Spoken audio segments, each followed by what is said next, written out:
Boa noite, sejam todos muito bem-vindos. Meu nome é Aline Heinemann, sou enfermeira e vice-diretora executiva da ONG Prematuridade.com. Quero dar as boas-vindas a todos que estão com a gente e principalmente quero agradecer. Agradecer porque algum tempo atrás a gente pediu que vocês participassem das nossas enquetes, trazendo os temas que vocês gostariam que fossem abordados nas nossas lives. E graças a isso, a gente está conseguindo construir a cada mês diferentes temáticas para atender as necessidades, no sentido de poder esclarecer cada vez mais as dúvidas a respeito das questões relacionadas à prematuridade e também relacionado às questões do nascimento prematuro e como conseguir.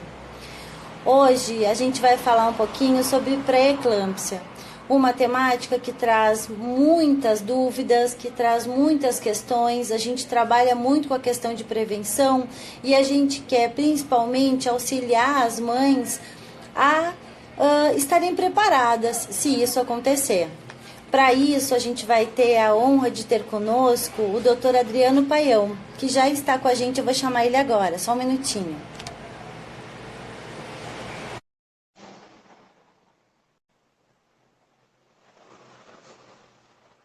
Só mais um pouquinho. Olá! Olá, boa noite, Aline. Tudo bem, Boa noite. Adriano? Tudo tranquilo? Aí da página. Tudo bem, graças a Deus. Que bom! Mais uma vez, muito obrigado por estar conosco hoje, obrigado por ter aceito, né, estar com a gente, contribuindo, então, com todas as mães que estão nos assistindo, com todos os familiares, os pais, para que a gente possa esclarecer um pouquinho a respeito das questões relacionadas à pré-eclâmpsia. Então, eu quero apresentar para vocês o doutor Adriano. O doutor Adriano é ginecologista e obstetra. Ele é responsável pelo pré-natal de alto risco Itanhaém, que é aqui uma cidade na Baixada Santista.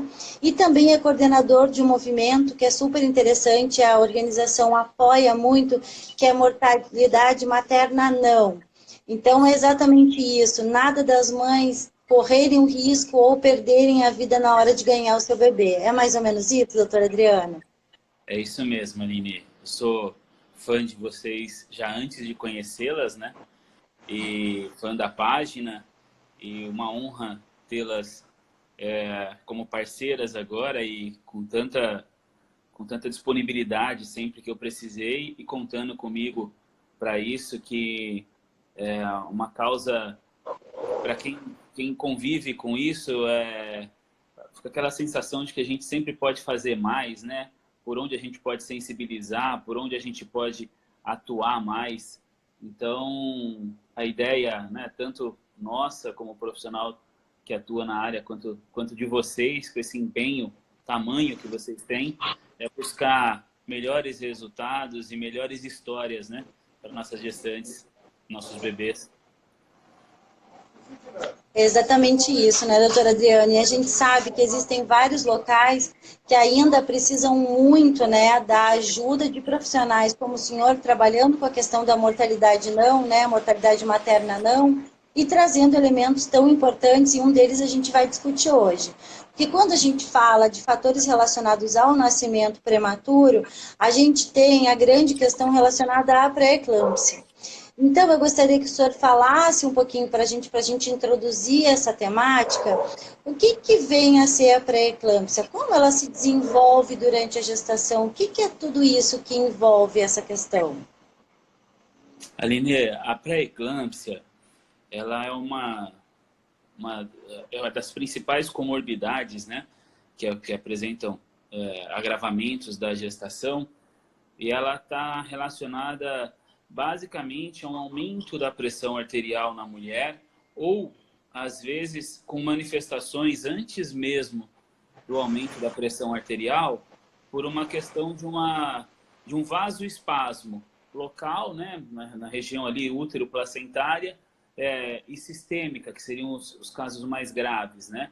Então, a pré-eclâmpsia, ela é um tipo das hipertensões que podem ocorrer na gestação, com maior probabilidade de agravamento, né? E com maiores complicações, tanto para a mãe quanto para o bebê. Doutor Adriano, aquela mãe que antes da gestação, né, nunca teve nenhum problema de pressão, nunca teve, a pressão sempre foi normal, a pressão sempre que foi verificado antes de ficar gestante, sempre teve uma pressão normal, muitas vezes até uma pressão um pouquinho mais baixa. Essa mulher, ela não corre risco de ter pré-eclâmpsia durante a gestação? Aline, se é a primeira gestação dela, a gente sabe que tem um risco maior de pré-eclâmpsia e a gente associa também com o histórico familiar, tá? Então, se ela nunca teve pressão alta, mas ela tem uma mãe, uma irmã com uma história de pré-eclâmpsia, aí sim, ela tem um fator de risco aumentado para que ela também desenvolva a pré-eclâmpsia. Se é a primeira gestação dela, a gente não tem esses dados, né? Mas ela tem histórias como síndromes metabólicas, como diabetes, ovário polimicrocístico, obesidade, mulheres com mais de 35 anos, gestações gemelares, né? Porque tem mais hormônio placentário envolvido aí, entre outras causas também são fatores que devem chamar a atenção para a gente para o rastreamento da pré-eclâmpsia. Ótimo.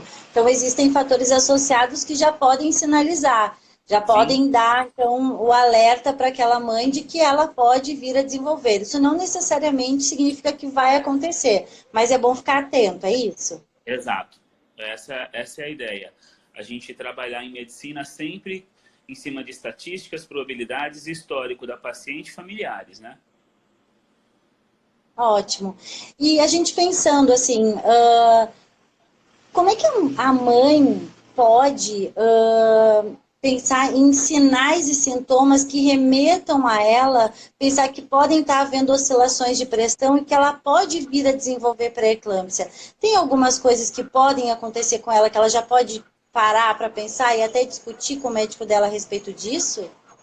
Pode. Aline, além né, dos fatores de risco que a gente citou, existe já a possibilidade, não, isso ainda não é acessível, mas existem exames de rastreio laboratorial, né?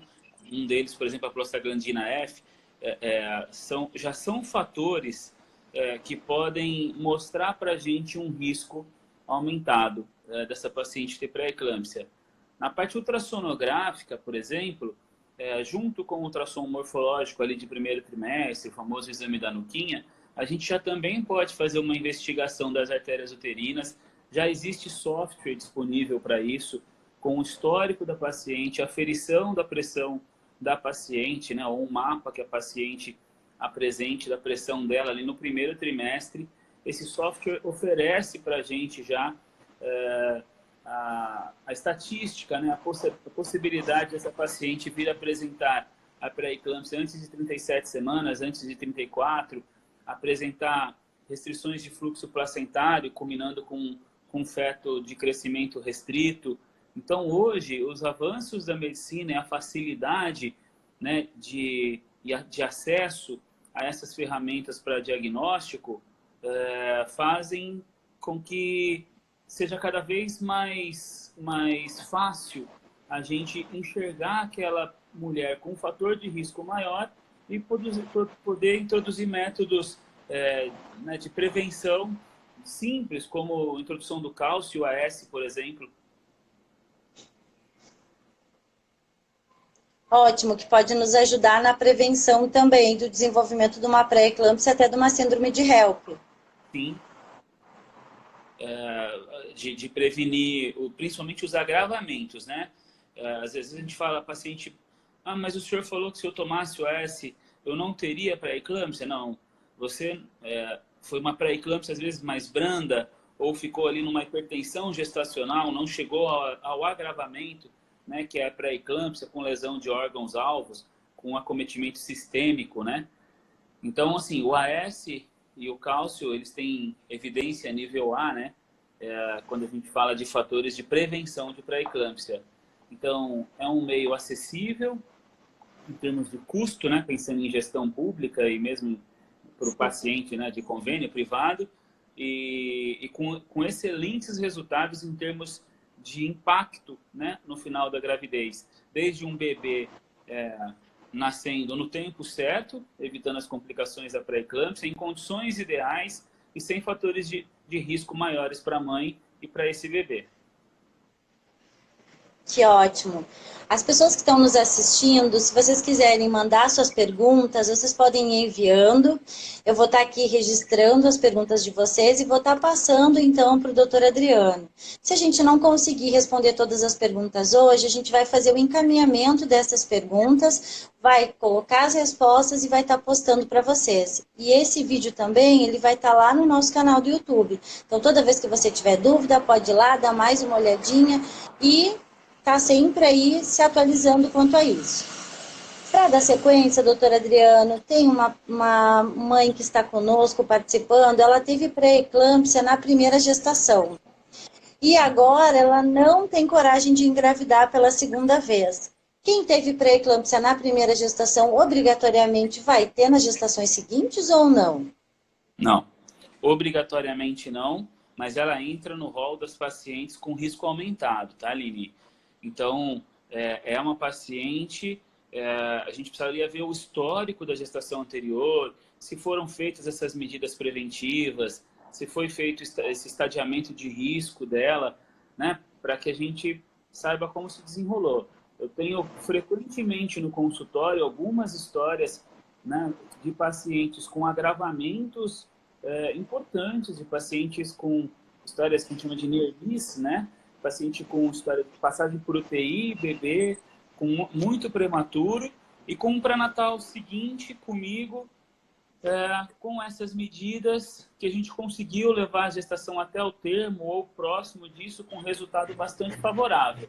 Então, como é uma doença multifatorial, né, eu acho que o melhor profissional para responder para ela quais são as chances dela desenvolver isso novamente e o que tem no arsenal terapêutico hoje, fazendo com que ela tenha uma certeza maior, um entendimento maior dos riscos, né? Para que ela possa colocar na balança o risco e o desejo de uma nova gestação, seria o obstetra dela, né? Uhum. Ótimo. E uma outra pergunta. Nós temos o pré-natal dividido em primeiro, segundo e terceiro trimestre. É importante que seja realizada a aferição da pressão arterial, ou seja, a verificação da pressão arterial em todas as consultas do pré-natal? Ou isso só deve acontecer no início ou só no final? Como é que as mães e as gestantes ou aquelas mulheres que estão nos assistindo hoje e que estão pensando em gestar e vão iniciar um pré-natal, elas devem solicitar que isso seja feito? Isso é importante? Você falou de medidas que a gente, né, tem aí farmacológicas. E medidas que não sejam farmacológicas, essa verificação de pressão seria importante em todas as consultas? Sim, Aline.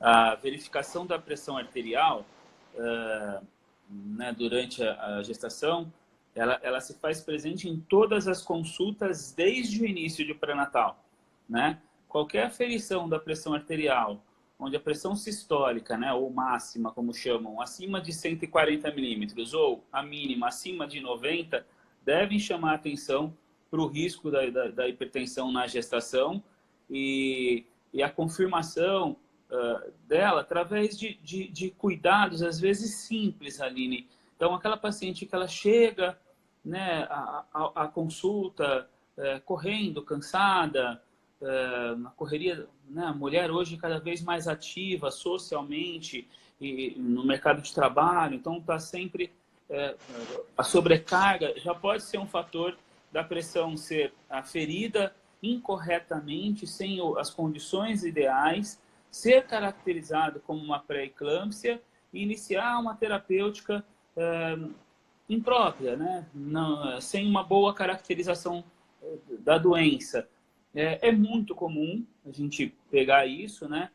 A gente tem mais vivência, a gente pega ali, de repente, uma anotação na carteirinha e pergunta, mas e o mapa, né? Que o mapa é o controle diário da pressão.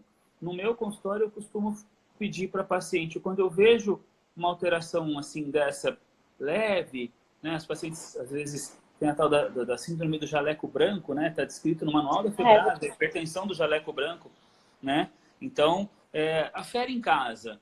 me traz esse controle. E é importante a mulher entender como que ela vai aferir essa pressão em casa ou em algum ambulatório, como ela vai anotar, para que quando esse resultado voltar para a nossa mão, a gente tenha ali um documento fidedigno, né? Para a gente poder pensar em iniciar ou não a terapêutica. Então, a pressão é sempre importante, Aline. Sempre importante aferir em todas as consultas de pré-natal.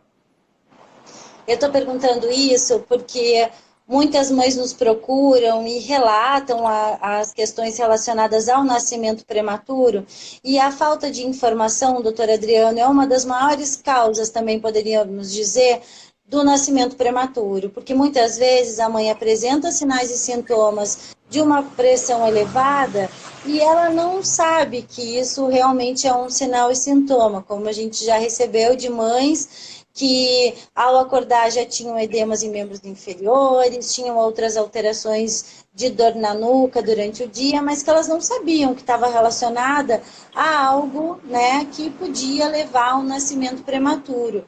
E aí eu queria perguntar para o senhor, e sabendo já um pouco da sua resposta por conhecer o seu trabalho, a questão relacionada ao pré-natal, né? A importância de se realizar o pré-natal, quantas consultas de pré-natal, né? E como essa orientação deve acontecer durante o pré-natal. Entendi, Aline. Então, assim, as consultas de pré-natal, a partir do momento que se identifica, né, o risco para pré-eclâmpsia, elas devem ser mais frequentes. Eu falo que a gente sai daquela situação de um pré-natal de risco habitual para um pré-natal de alto risco, e para quem tem um pouco mais de vivência com as patologias da gestação, sabe mais ou menos triar as principais complicações, as principais manifestações da pré-eclâmpsia. Então, a aferição adequada da pressão, a medicação adequada e como você disse, né, um dos principais fatores é realmente, Aline, a falta de informação, e a gente consegue visualizar isso quando a gente trabalha em vários serviços e quando a gente trabalha com dados de uma região maior, aqui como a nossa região aqui da Baixada, que às vezes é realmente uma questão de informação. Então, quando eu vou falar sobre agravamentos da gestação, eu sempre falo sobre aquelas 3 fases da demora, né, no atendimento, que a primeira é a demora do paciente procurar o serviço por desconhecer a doença, a segunda, a demora de chegar ao serviço, e a terceira, que é o serviço estar estruturado para receber aquela patologia que está chegando.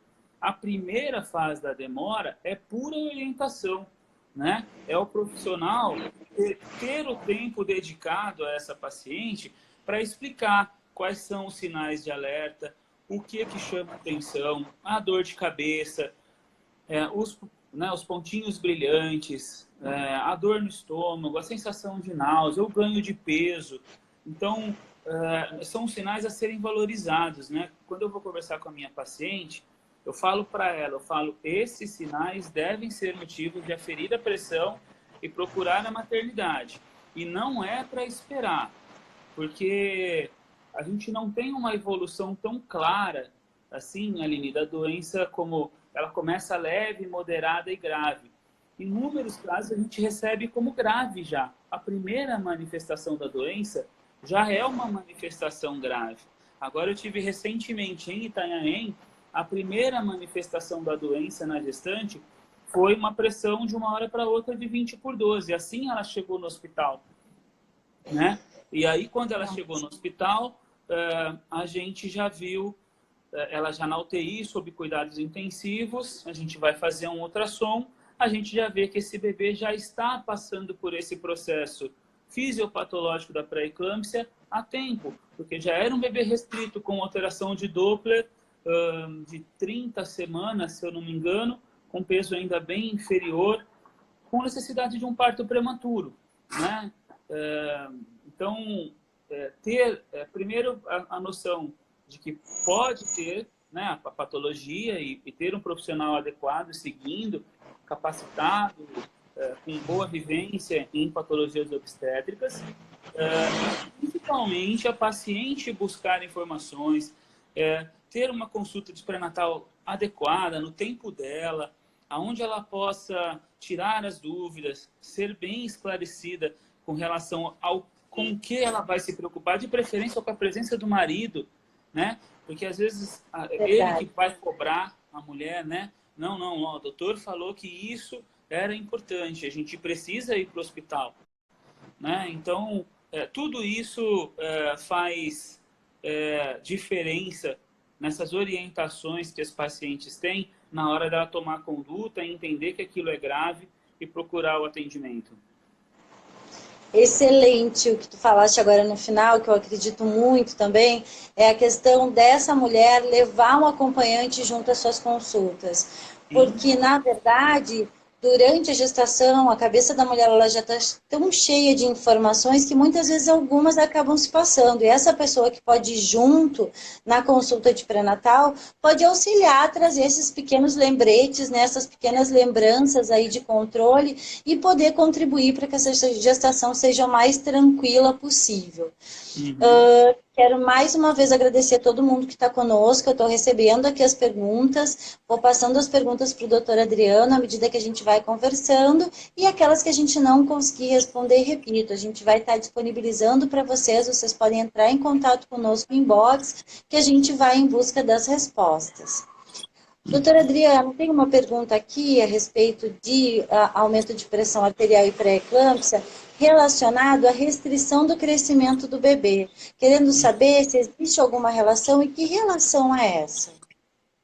Então, como a pré-eclâmpsia, Aline, ela parte de uma alteração multifatorial e sistêmica, essa vasoconstrição, esse vasoespasmo generalizado, que se reflete no aparelho de pressão, na hipertensão da mulher, lá no útero também existe esse vasoespasmo.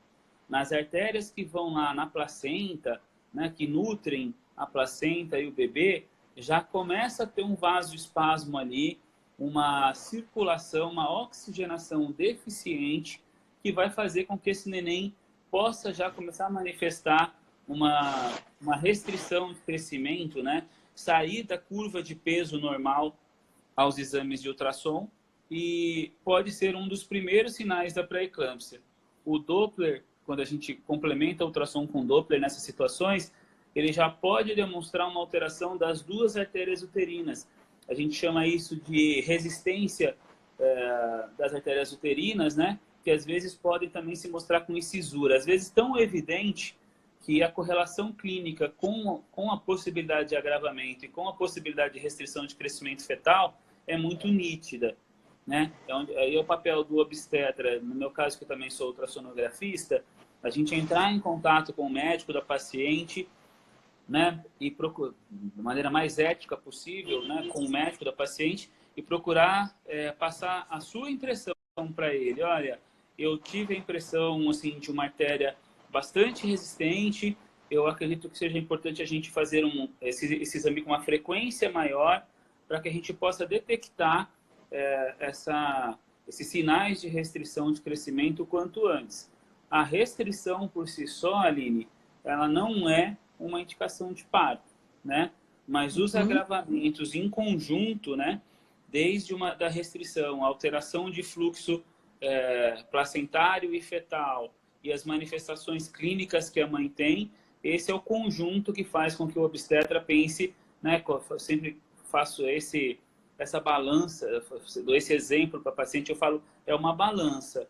O obstetra sempre olha para vocês pensando o que está melhor para o seu bebê agora, aí dentro ou aqui fora, aonde ele tem menor risco, porque o prematuro ele tem risco sempre, né? Então, aonde ele tem menor risco? E a gente sempre tem que estar baseado em alguma coisa para tomar essa decisão. Então, a restrição de crescimento do bebê se faz por um vasoespasmo localizado ali mesmo na região do útero e placenta. Ótimo. Quando a gente fala a respeito de um aumento de pressão arterial, não necessariamente essa mãe vai ter uma pré-eclâmpsia. E aí vem uma pergunta aqui, se todas as mães que têm pressão arterial elevada ou apresentam elevação de pressão arterial vão ter a famosa síndrome de HELP. como a gente está entrando na questão da síndrome de HELP, eu queria que você pudesse falar um pouquinho para a gente a respeito da síndrome de HELP e responder essa questão. Então, todas as mulheres que têm elevação de pressão arterial necessariamente vão ter pré-eclâmpsia e vão evoluir para uma síndrome de HELP? Não, Aline. A hipertensão materna, a hipertensão arterial crônica, né? Ela é um fator de risco maior para a pré-eclâmpsia, mas a fisiopatologia, o mecanismo da doença é totalmente diferente da pré-eclâmpsia.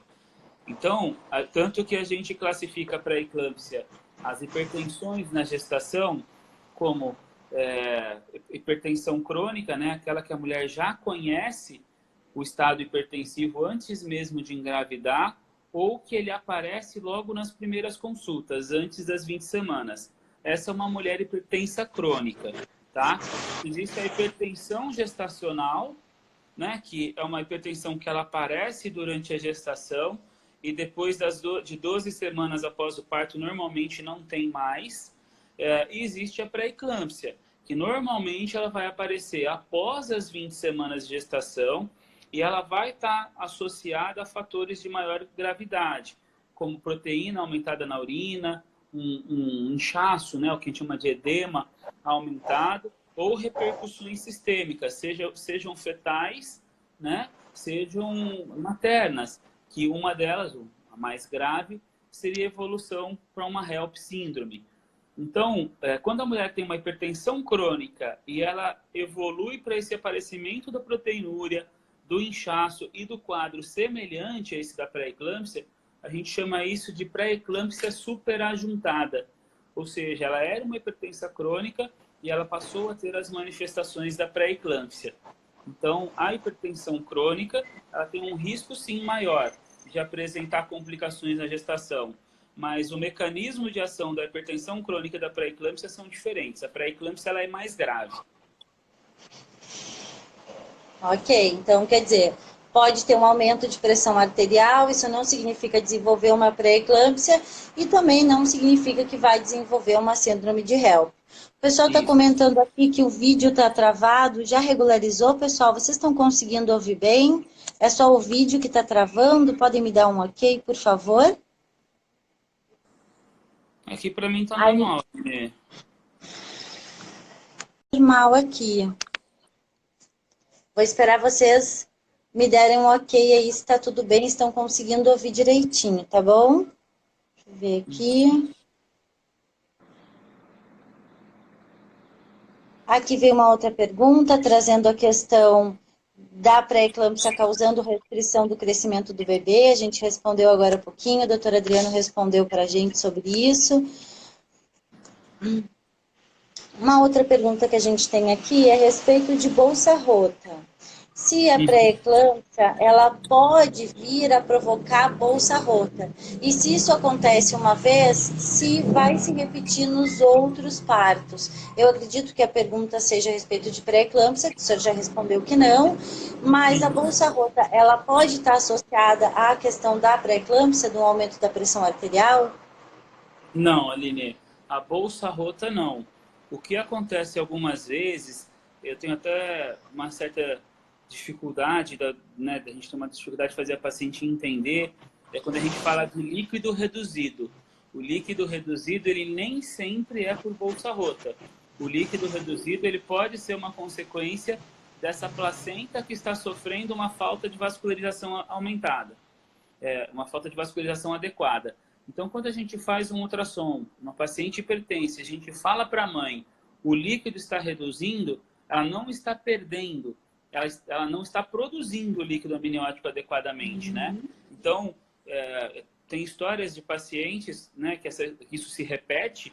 Então, meu último parto foi com 34 semanas, foi um parto seco, elas falam. Foi um parto porque o líquido reduziu, porque eu fiquei sem líquido, né? E aí, quando você refina a história, você entende. Porque daí vai ter a história do bebê pequeno também, vai ter a história da paciente hipertensa, e aí você consegue fazer, através de um apanhado geral, a correlação de que foi uma pré-eclâmpsia que se manifestou, se não por sinais maternos de agravamento, mas por sinais fetais, né, na repercussão na parte útero-placentária e fetal. Então, perder líquido, a bolsa romper, não. Mas o líquido reduzir, sim, pode ser um dos sinais da insuficiência placentária na pré-eclâmpsia. Muito legal. Em seguida veio aqui, pessoal, estou me mexendo aqui, estou subindo, porque eu estou subindo as perguntas de vocês, tá bom? Eu estou Então, me mexendo assim, aqui para ver se o vídeo não para. em seguida, veio uma pergunta a respeito da questão do oligodrâmio, que você acabou de falar, né? O oligodrâmio nada mais é do que uma redução do líquido amniótico, então, que pode provocar essa questão do parto seco, né? Que muitas vezes é trazido. Então, acho que já foi explicado agora, né? E, como já foi dito antes, nem sempre uma gestação vai ser igual a outra, né? Sempre vai ser avaliado pelo obstetra, pelo enfermeiro que está fazendo o pré-natal, lembrando que o pré-natal feito por enfermeiros é um pré-natal de baixo risco. A partir do momento que se detecta alterações, esse pré-natal passa a ser um pré-natal de alto risco e é o médico que vai fazer esse acompanhamento desse pré-natal, né? E eu gosto bastante de trazer, doutor Adriano, a questão da participação da equipe interprofissional nesse pré-natal, trazendo um pouquinho também a importância, né, da nutricionista, eu acho, nas orientações dadas a essa mãe. Eu não sei o que o senhor pensa sobre isso, o que o senhor orienta quanto a isso. Eu sou extremamente a favor do pré-natal multiprofissional, né? Eu acho que tem uma série de fatores envolvidos, tem o fator de empatia do paciente com o médico, e quanto mais pessoas na equipe a gente soma, né? Tem uma coisa que a paciente ela não conta para o médico, mas ela conta para a enfermeira, ela tem uma frequência maior de acesso ali com a enfermeira já, porque de repente o médico é novo, mas a enfermeira já cuida dos outros filhos dela, ela já faz um segmento naquela unidade de saúde, né? Então, eu sempre falo que a gente trabalha muito melhor em equipe, né? E por isso a importância da capacitação da equipe. Então, a parte nutricional, como a gente sabe que existe essa correlação das síndromes metabólicas, principalmente, a obesidade, o diabetes, são bastante correlacionados ao surgimento da pré-eclâmpsia, da hipertensão gestacional. É extremamente importante a orientação da nutricionista com relação, desde a gestação de baixo risco, tá, Nini? De um risco habitual, com relação a meios preventivos. Mas quando a patologia já é instalada, a orientação nutricional com relação ao que faz bem, ao que não faz, ao ganho de peso, a dosagem de sal na dieta, do carboidrato, porque é muito comum a associação da pré-eclâmpsia com o diabetes gestacional. Então, poxa, vamos evitar o surgimento ou o agravamento de duas comorbidades numa gravidez só, né? Então, tudo isso é importante. E a nutricionista, a enfermeira, a psicóloga, o fisioterapeuta, eu acho, assim, extremamente importante a participação, principalmente nas gestações de risco aumentado, né? Muito legal, várias pessoas compartilhando conosco, doutor Adriano, a respeito da pré-eclâmpsia relacionada ao nascimento prematuro dos seus bebês, com 31 semanas, 28 semanas, 24 semanas, né? Uma pessoa nos relatando aqui, né, que apresentava esses sinais e sintomas que o senhor trouxe, levava para a equipe de saúde que estava acompanhando ela, mas que não foi visto, né, de forma adequada. E isso acontece também, né? A gente sabe que muitas equipes não estão preparadas, a gente tem trabalhado, né? O Ministério da Saúde, todos, né? Doutor Adriano da Baixada Santista trabalhando para realmente qualificar e levar cada vez mais informações para as equipes que atendem. E um dos nossos objetivos com as lives é isso, é instrumentalizar vocês a terem conhecimento a respeito de sinais e sintomas, de como prevenir, como identificar, para quando buscarem os serviços, vocês poderem comentar sobre isso, né? Falar a respeito disso que está acontecendo. O que eu acho super importante, eu acho que pode melhorar bastante aí o atendimento e a qualidade nesse pré-natal. Doutora Adriano, o senhor continua travado para o pessoal, não está aparecendo, está travado. Mas estão lhe ouvindo. Mas não está. Aqui para mim tá normal. Deixa eu... É. E agora? Vamos Voltou? Tá esperar normal? eles aqui. Vamos esperar, vamos ver o que eles vão nos dizer. Uma outra pergunta que veio: placenta pequena e bebê com restrição pode ser sinal de pré-eclâmpsia? Pode. Pode sim. Quando a gente faz ultrassom, né? E a gente vê uma placenta pequena, um cordão com uma restrição já muito precoce, já pode ser sim um sinal de uma alteração, né?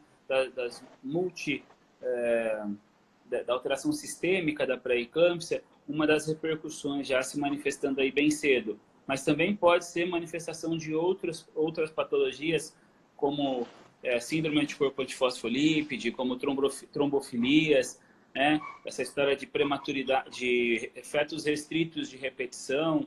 A gente tem que saber, através da consulta com o obstetra, fazer o diferencial aí entre uma coisa e outra, mas pode ser sim uma das manifestações precoces da pré-eclâmpsia. Ótimo. Tem uma das nossas espectadoras que está trazendo que a avó dela teve pré-eclâmpsia e foi assintomático. Ela não teve nenhum sinal e sintoma, mas desenvolveu pré-eclâmpsia. Isso também pode acontecer? Também pode. Pode sim. Como eu disse há pouco tempo, né? Às vezes a pré-eclâmpsia ela se manifesta às vezes de uma forma já muito agressiva. Já peguei situações em que a paciente ela já foi admitida numa síndrome HELP, né? Sem qualquer sinal, pelo menos detectado ou anotado em carteira de pré-natal, em histórico obstétrico, que ela tinha esse risco. Ela já chega à maternidade com esse estágio avançado da doença. Esse mesmo que eu citei há pouco tempo, da semana passada, retrasada, já foi um estágio assim, ela já chegou em síndrome HELP grave, necessitando de cuidados em UTI e com o bebê já manifestando alterações ultrassonográficas que exigiram fazer o parto para preservar a vida do bebê, apesar da prematuridade, era um bebê com menos de 1 quilo, então, mas era um risco iminente ali, tanto para a mãe quanto para o bebê. Então, a pré-eclâmpsia ela não tem essa necessariamente essa história da pré-eclâmpsia leve, moderada e grave. Ela pode se apresentar como primeira manifestação uma pré-eclâmpsia grave.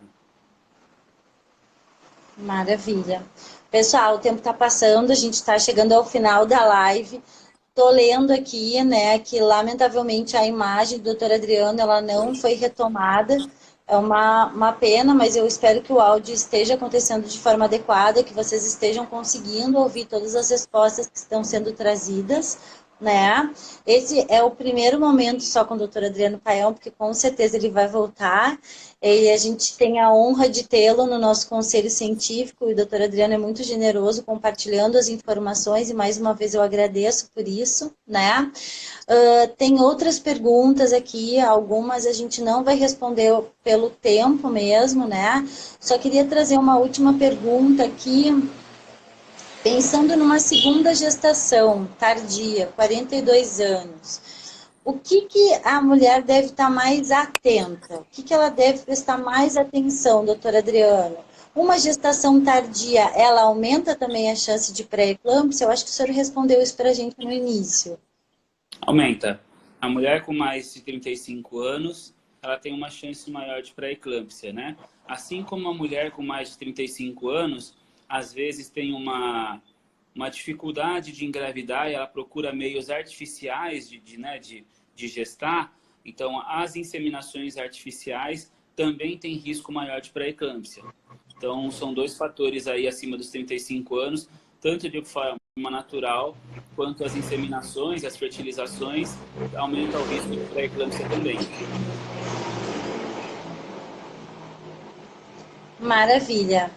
Doutor Adriano, só para a gente fechar a noite de hoje, eu queria que o senhor deixasse algumas dicas para as mulheres que estão pensando em engravidar, de que forma elas podem, não sei se talvez atitudes durante aí o planejamento desta gestação, ou aquelas que já estão gestantes, né? Quais são as dicas que o senhor pode deixar para elas para diminuir as chances, né, de uma hipertensão, para diminuir as chances de uma pré-eclâmpsia, ou até mesmo se acontecer um diagnóstico de hipertensão durante a gestação, de que forma elas podem diminuir as questões de risco, né? Uhum. Bom, Aline, a primeira coisa, né, fator relacionado diretamente ao paciente, é procurar um pré-natal capacitado para fazer esse segmento, buscar informação em meios confiáveis, né, para poder discutir com o próprio obstetra aquilo que ela leu em algum lugar, ou se aquilo é realmente efetivo ou não. Iniciar as medidas de investigação, estadiamento, né, de classificação de risco para ela, e principalmente a partir do momento que iniciou o pré-natal e se identificou o fator de risco, seguir as orientações médicas à risca, não menosprezar aquele controle da pressão feito em casa como se fosse uma tarefa de casa para trazer para o médico anotadinho, bonitinho. Ah, esse dia eu não fiz, eu vou colocar alguma coisa aqui, porque são fatores que interferem muito na nossa conduta, né? É muito comum a gente perceber, quando a gente lidar com isso, que às vezes a paciente ela tem um histórico de um prematuro anterior, por pré-eclâmpsia com 35 semanas, e aí ela fala assim, ah, mas deu tudo certo, né? Ela ainda não deu nem tempo de ver se deu tudo certo, né? O bebê, às vezes o filho dela está com 2, 3 anos, a gente ainda não sabe das repercussões tardias da prematuridade, né? Mas deu tudo certo, é ir para casa com o bebê. Então, quando a gente fala que a gente pode evitar aquilo, né, a repetição daquilo, é porque a gente realmente pode, né? Então, ter a real noção, né, entendimento do que é uma pré-eclâmpsia, do quão grave ela pode ser para a mãe e para o bebê, né? E todo o segmento que vai ser necessário a partir daquilo é o principal, Aline. Eu acho que a gente tem um bom arsenal de medidas terapêuticas, de medidas de investigação e de acompanhamento hoje, que nos dá um bom embasamento na hora de tomar as medidas obstétricas e de cuidados com a mãe e com o bebê. Então, o principal mesmo, então, é orientação da própria mãe. Eu brinco com as minhas pacientes, Aline, que às vezes elas me contam que elas estão participando de grupos, né? Então, eu tô num grupo de mãe de pré-eclâmpsia. Quem faz grupo de mãe com pré-eclâmpsia? É a pré-eclâmpsia que deu alguma coisa errada, né? Que ela está buscando alguma resposta, né? Então, normalmente ali ela vai ver um monte de história triste. Então, aquela estatística dela é uma amostra viciada, é uma amostra ruim, né? Então, ela chega com toda aquela carga de, nossa, dá errado para todo mundo, né? Vai dar errado para mim também. Então, é importante ela ter uma noção do quanto é a incidência, de que, apesar de ser uma das doenças mais graves da gestação, a gente sabe da nítida diferença de incidência, agravamento e repercussões que tem baseado em classes sociais, né? Então, regiões do país com maior incidência, né, do que outras regiões mais ricas, dentro de, às vezes, de um próprio município, diferenças de incidência da pré-eclâmpsia no privado e no público. Então, tudo isso interfere. Qualidade de pré-natal, informação e conhecimento do paciente com relação à patologia. Isso é o principal. Que maravilhoso, doutor Adriano. Muito obrigada. Obrigado por compartilhar todo esse conhecimento conosco, né, de forma tão clara. Obrigado por orientar os nossos espectadores, né? Agradeço a sua presença imensamente, porque eu sei o quanto essas orientações realmente fazem a diferença, e a gente não vê isso só nos artigos científicos, a gente vê na nossa prática do dia a dia, o quanto essas orientações são importantes, né? Quero ressaltar mais uma vez a todas que estão nos assistindo, a todos que estão nos assistindo, o pré-natal não é algo que está sendo dado de presente, nem na rede pública, nem na rede privada. O pré-natal é um direito de todas as mulheres. Então, se vocês forem buscar um posto de saúde, forem buscar um serviço para realizar as consultas de pré-natal, ninguém está fazendo favor, todo mundo está ali porque vocês têm o direito de receber informações. Então, busquem os direitos, né? Busquem as questões de informações. E não esqueçam o que o doutor Adriano falou. Cada caso é um caso diferente. Não vai ser a mesma história que se vai se repetir muitas vezes de uma mãe para outra. Então, é importante a informação individualizada para que cada um consiga buscar o melhor acompanhamento e o melhor atendimento. É isso, né, doutor Adriano? É isso. Eu estou vendo a Thales, né, se manifestando aqui embaixo. Ailton, Thales, obrigado pela presença de vocês. A Thales realmente é um exemplo de paciente que busca informação, que a gente estadiou o risco dela no início da gestação, que ela não manifestou nenhum sinal de pressão alta até, acho que próximo das 30, 31 semanas, e a manifestação e o agravamento do estado do bebê dela foi assim, tudo muito rápido, mas a gente estava atento, ela procurou atendimento de referência, ela sempre muito informada, então isso faz muita diferença, fazendo um agradecimento por ter, às vezes, mesmo uma sensação de que eu não faço isso sozinho, sabe, Aline? Eu preciso da adesão do tratamento do paciente. Quando o paciente não adere ao tratamento, eu não consigo fazer sozinho. E por vezes eu faço isso para ela. Eu falo, né, para o paciente, eu falo, olha, se eu não estou conseguindo fazer você entender isso, talvez você tenha que procurar um outro profissional. Às vezes para ter um choque ali e entender que, pô, esse cara está sendo muito chato, né? Não deve ser tanto assim. Mas a gente sabe, né? A gente atua sempre pensando no que a gente pode prevenir lá na frente. Então, como você disse, nem as amostras, né, dos grupos e daquela pessoa conhecida que conta uma história triste, e às vezes nem mesmo a gestação da própria paciente é igual. Exemplo da Thales, exemplo de outras pacientes que eu tenho aqui na clínica, tem uma gestação complicada e de repente outras não, né? Então tudo depende de como ela vai levar, da adesão ao tratamento, à terapêutica, né? Normalmente a gente tem bastante sucesso com esse segmento junto, paciente e do médico, né, envolvido nessa situação. Muito legal, doutor Adriano. Estão pedindo aqui qual é o seu Instagram. E é muito legal o Instagram do doutor Adriano, porque ele dá várias dicas, ele posta várias coisas a respeito de saúde. Doutor Adriano, pode deixar o Instagram aí para o pessoal? Pode sim, é esse que está aqui, né, que eu estou falando, Dr. Paial. É isso aí, então. Doutor Adriano, mais uma vez, muito obrigado. Obrigada a todo mundo que esteve conosco. E em breve a gente volta para novos momentos como esse. Continuem mandando as suas dicas, né? Continuem trazendo aquilo que vocês querem que a gente trate aqui. A gente vai atrás do especialista. A gente vai começar a trazer um modelo diferente também. A nossa diretora executiva vai começar a fazer lives com mães de prematuros para que a gente possa também compartilhar um pouco das suas histórias. Então, estejam conosco e mais uma vez, doutor Adriano, boa noite e muito obrigado. Obrigado por fazer a diferença na vida de tantas mães e de tantos bebês. Imagina, Aline, obrigado eu de ter vocês hoje como minhas parceiras, de contarem comigo, essa confiança que vocês passam me deixa muito honrado e muito feliz de poder participar de um projeto tão grande, tão nobre quanto o de vocês.